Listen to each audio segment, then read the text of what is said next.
Selamat datang kembali di mata kuliah MA 2121 Aljabar Linear Elementer. Sekarang kita masuk ke materi segmen kedua dari 5 segmen, yaitu pendahuluan tentang inverse matrix. Sebelum masuk ke inverse matrix, kita lihat dulu perbedaan antara bilangan real dan matriks dengan koefisien bilangan real. Jadi, kalau di bilangan real, kita punya sifat bahwa jika AB sama dengan 0, maka salah satunya harus bernilai 0. Nah, sedangkan untuk matriks, kita bisa punya dua matriks yang hasil kalinya 0, tapi kedua matriks tersebut bukan matriks 0. Kemudian, di bilangan real, jika kita punya CD sama dengan CE yang tidak sama dengan 0, maka kita bisa meng-cancel atau membatalkan dua sisi C di sini di ruas kiri dan di ruas kanan, sehingga kita mempunyai D sama dengan E. Hal ini dikarenakan bilangan real, setiap bilangan real yang tidak 0 itu mempunyai inverse. Sedangkan pada matriks, kita bisa punya dua hasil kali matriks yang hasilnya sama. Jadi kalau kita ambil A pada nomor 1, kemudian kita kalikan dengan C, lalu kita hitung juga AD, maka AC akan sama dengan AD.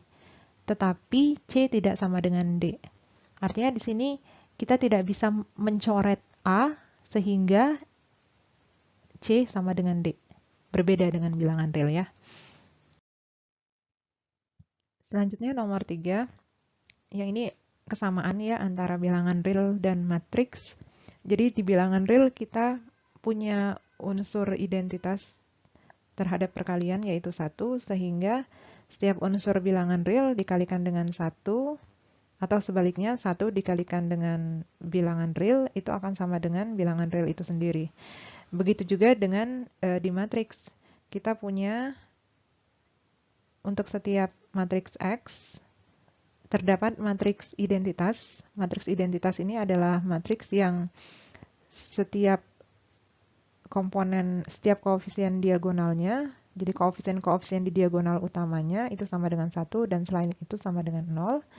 Kita punya sifat bahwa XI sama dengan IX sama dengan X untuk setiap matriks X. Tentunya ini ukurannya disesuaikan sehingga bisa dikalikan ya. Nah, kemudian yang keempat, pada bilangan real, untuk setiap bilangan real Y yang tidak 0, kita punya inverse terhadap perkalian. Sehingga Y dikalikan dengan Y min 1 atau seper Y gitu ya di bilangan real, itu sama dengan unsur identitas yang ada di nomor 3. Nah, bagaimana dengan matriks? Apakah setiap matriks persegi mempunyai inverse?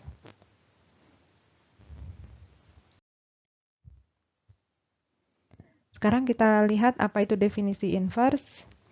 Jadi matriks persegi A dikatakan mempunyai inverse jika ada matriks B dengan ukuran yang sama dengan A, sehingga AB sama dengan matriks identitas. Begitu juga dengan BA. Nah, matriks B yang demikian kita katakan inverse dari A. Nah, karena definisi inverse itu harus berlaku di kedua arah, jadi AB harus sama dengan identitas, begitu juga dengan BA. Maka kalau B inverse dari A, akibatnya A juga inverse dari B. Nah, jika tidak terdapat B yang demikian, maka kita katakan A tidak mempunyai inverse atau A merupakan matriks singular. Contoh, diberikan matriks A 1112 dan matriks B 2 min 1 min 1 1. Nah, kita bisa periksa bahwa B kali A ini sama dengan matriks identitas. Begitu juga dengan A kali B, juga sama dengan identitas. Dengan demikian, kita katakan bahwa A ini adalah inverse dari B dan B inverse dari A. Oke, untuk memeriksa pemahaman Anda, silakan kerjakan latihan berikut ini. Kita lanjut ya. Menghitung inverse matriks 2 kali 2. Ini mungkin Anda sudah pernah mengetahuinya di SMA, saya ulang kembali untuk mengingatkan. Jadi misalkan kita punya matriks A 1, 2, 3, 4. Kalau kita ingin menghitung inverse matriks A, kita cari dulu determinan dari matriks A.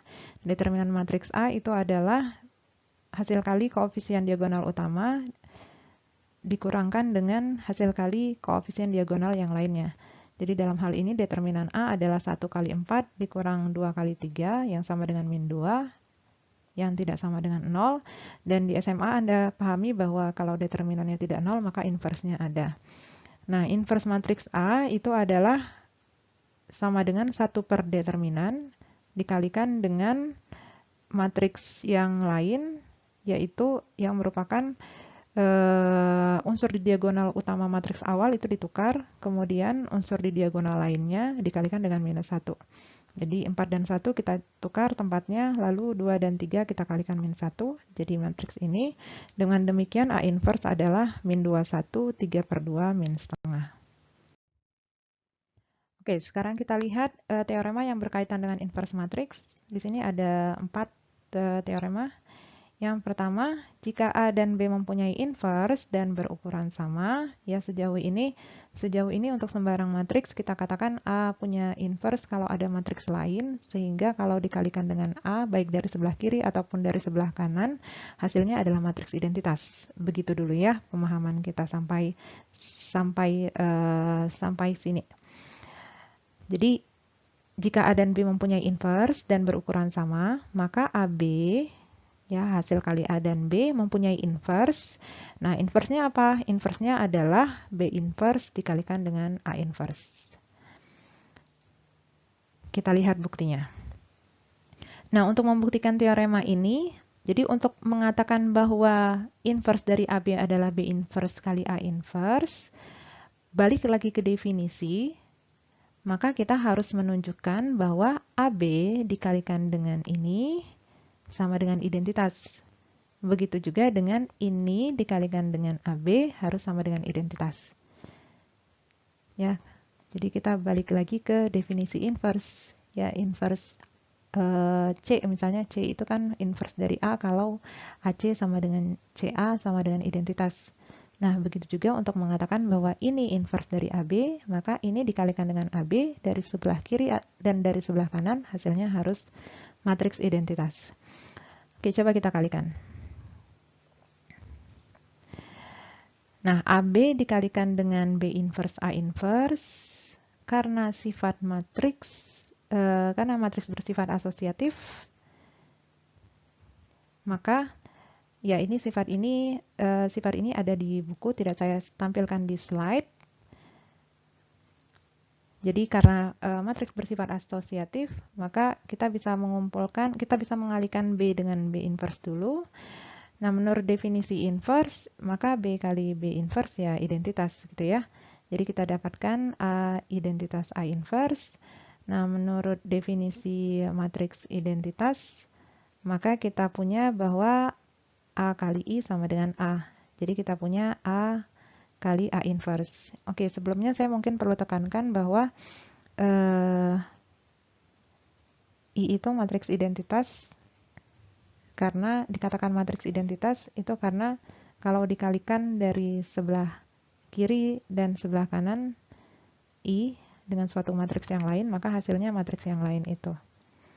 Oke, jadi kita dapatkan bahwa AB dikalikan dengan B inverse A inverse sama dengan identitas. Nah, kita lihat dari arah sebaliknya, kita bisa cek bahwa B inverse A inverse kali AB dengan argumen yang sama seperti yang atas tadi, kita dapatkan sama dengan matriks identitas. Jadi kalau dengan demikian maka pernyataan ini benar ya. Oke, yang kedua, teorema yang kedua, jika A non singular, artinya A-nya punya inverse, maka inverse dari A inverse itu adalah A. Sama halnya dengan yang nomor 1, kalau Anda ingin membuktikan pernyataan nomor 2 ini, maka Anda harus buktikan apa? Ya, Anda harus buktikan bahwa A dikalikan dengan A inverse, ya karena inverse dari A inverse kan adalah A. Jadi A dikalikan dengan A inverse, baik dari sebelah kiri maupun sebelah kanan sama dengan matriks identitas. Ya, itu sebenarnya nggak perlu dibuktikan karena by definition, definisi dari inverse matrix ya. Nah, yang ketiga, jika A non-singular dan N adalah bilangan bulat tak negatif, maka A pangkat N ini artinya Anda mengalikan A dengan A sebanyak N kali. Itu juga mempunyai inverse, dan inverse-nya adalah A inverse dipangkatkan N. Jadi pangkat bilangan bulat tak negatif dengan inverse ini bisa bertukar posisi. Jadi dipangkatkan dulu, kemudian diinverskan, dengan diinverskan dulu baru dipangkatkan, hasilnya akan sama. Nah, sama halnya dengan nomor 1 dan nomor 2, untuk membuktikan pernyataan nomor 3, itu argumennya sama ya, dengan yang Anda pakai di nomor 1 dan nomor 2. Yang keempat, jika A non-singular dan alfa adalah skalar tak nol, maka alfa A juga mempunyai inverse. Inverse-nya adalah 1 per alfa dikalikan dengan A inverse. Oke, sekarang kita lihat teorema transpose matrix. Yang pertama, matriks A ditransposkan, kemudian ditransposkan kembali sama dengan matriks A. Ya, ini buktinya mudah. Cara menuliskan buktinya saya tunjukkan saja. Jadi misalkan A, kita tulis ya A, koefisien-koefisiennya adalah A11, A1N, dan seterusnya sampai dengan AMN. Jadi di sini matriks A sembarang, tidak mesti matriks persegi. Maka A transpose, ya baris menjadi kolom. Jadi kalau begitu, tadinya baris A11 sampai dengan A1N itu menjadi kolom yang isinya adalah A11 sampai A1N, dan seterusnya. Dan kalau ini ditransposkan kembali, maka akan kembali ke matriks A. Kemudian yang kedua, bahwa penjumlahan dua matriks dijumlahkan dulu, kemudian ditransposkan, itu hasilnya sama dengan ditransposkan dulu masing-masing, kemudian dijumlahkan. Begitu juga untuk pengurangan ya. Lalu untuk perkalian dengan skalar, jadi K kali A ditransposkan, itu sama dengan K dikalikan dengan A transpose. Anda bisa coba buktikan. Lalu yang kelima, matriks AB ditransposkan, maka urutannya berbalik. Jadi B duluan, B transpose duluan, baru kemudian A transpose. Yang terakhir, yang keenam, jika A mempunyai inverse, maka A transpose juga mempunyai inverse. Yaitu inverse-nya apa? Inverse-nya adalah A inverse ditransposkan. Nah, untuk membuktikan ini sama halnya dengan teorema sebelumnya. Untuk membuktikan bahwa inverse dari A transpose adalah ini, kita harus buktikan bahwa A inverse ditransposkan dikalikan dengan A transpose, baik dari sebelah kiri maupun sebelah kanan, akan sama dengan matriks identitas. Kita lihat ya. Jadi A transpose dikalikan dengan A inverse ditransposkan. Nah, menurut sifat yang kelima, maka ini sama dengan A inverse A ditransposkan. Kemudian A inverse dikalikan dengan A itu adalah matriks identitas, dan matriks identitas ditransposkan sama dengan matriks identitas. Selanjutnya, dari sebelah kanan, A inverse transpose dikalikan dengan A transpose, Anda bisa cek bahwa hasilnya akan sama dengan identitas juga. Kita lihat contoh yang menggabungkan antara inverse dengan transpose. Jadi misalkan diketahui 3A transpose diinverskan sama dengan matriks ini, kemudian diminta menentukan matriks A. Nah, 3A transpose itu berarti sama dengan inverse dari matriks 24 min 31. Inverse dari matriks 24 min 31, kalau kita cek determinannya, maka determinannya adalah 2 kali 1 dikurang 4 kali min 3, yang sama dengan 14, jadi tidak sama dengan 0. Jadi 3A transpose sama dengan 1 per determinan dikalikan dengan matriks lain yang merupakan hasil dari diagonal utama matriks yang awal ditukar posisinya, kemudian diagonal yang lain dikalikan dengan min 1. Jadi sama dengan matriks 1 min 4, 3, 2.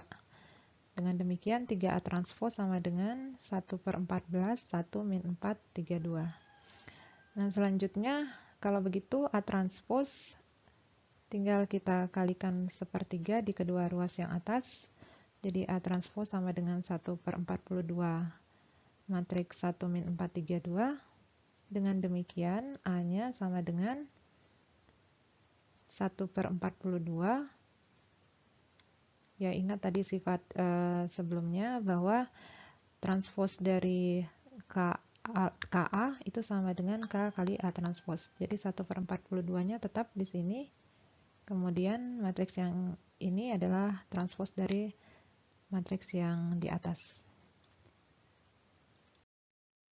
Oke, sebelum masuk ke segmen ketiga, Anda kerjakan dulu latihan berikut ini. Sampai ketemu di video segmen ketiga.